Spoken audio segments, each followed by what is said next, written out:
Um, in October 7, we woke up at 6 in the morning to the outlet.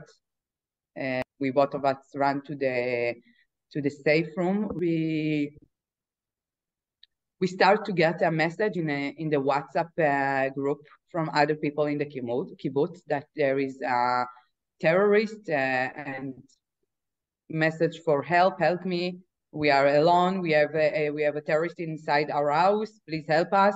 A lot of message, and this is the point that we understand that there is something more. There are muscles, but we don't think that there is a lot of terrorists inside our kibbutz. We thought, okay, there is 4 or 5. We start to hear shooting around us and yelling in Arabic.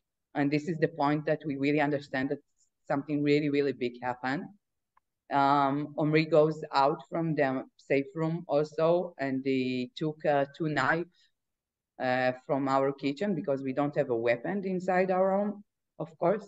After this, I thought how much naive we was, that the knife going to help us to do something.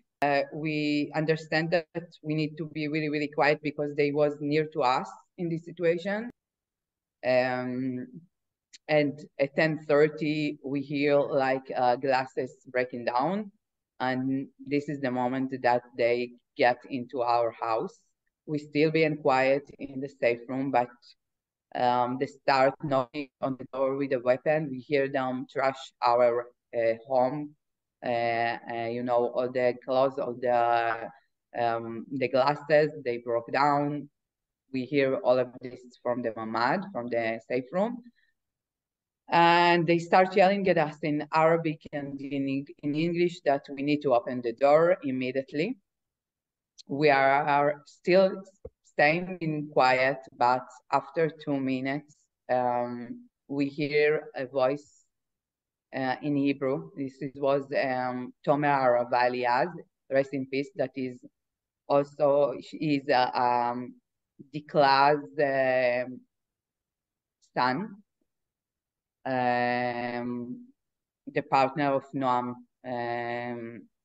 the father of Ella and Daphna. So we know Tomer, and he speak with us in Hebrew, and he asked and he say to us, please open the door, because if you don't open the door, they're going to shoot me, they're going to shoot you. So please open the door.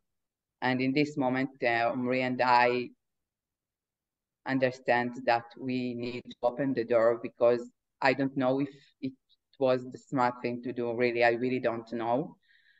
But we hear a child over there that we know, and we understand, and we just open the door.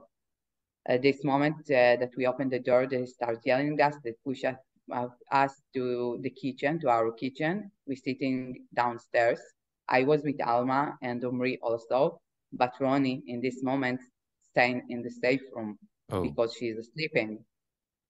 So for like 5 minutes, I just begging and crying to them, just let me go to take my daughter, because she's over there alone, and she didn't know what she over there. So they didn't let me to do this.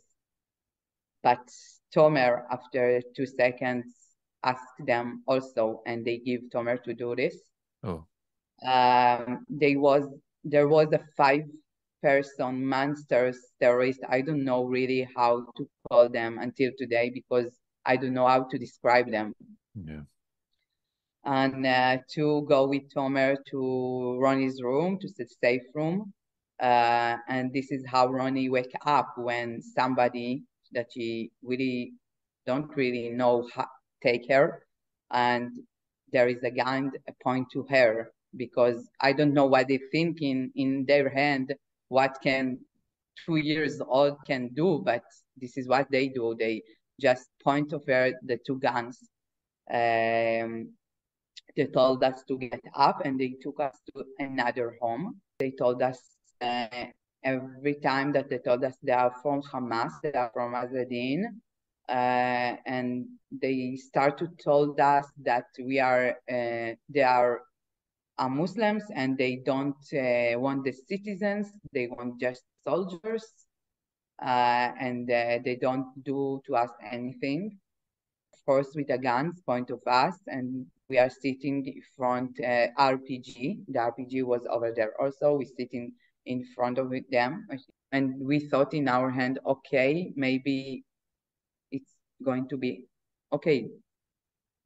But they told Omri and Safi to get up. They put handcuff on their hands, and they told Edith and Natalie to get up also, to put handcuff on their hand.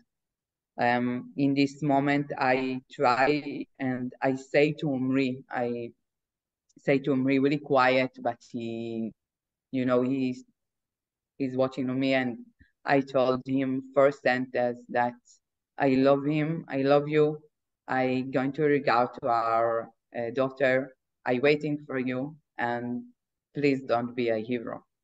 We have two daughters, Omri and Mai. Ronnie 2 years old, and Alma almost 8 months old now. She was like 6 months, half a year at October 7. So it's a lot. It's a lot of time in a baby life to not see her father.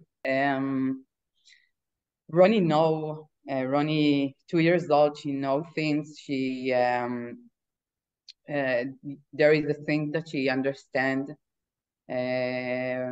We are all be a hostage with Hamas at our kibbutz, at our home, and after this in other home for like 4 hours. So she see a lot of evil and a lot of violence, and so she speak a little bit about it.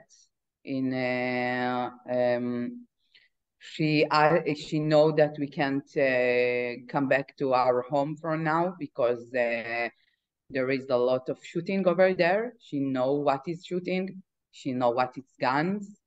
Not something that I want she know, but this is our life now.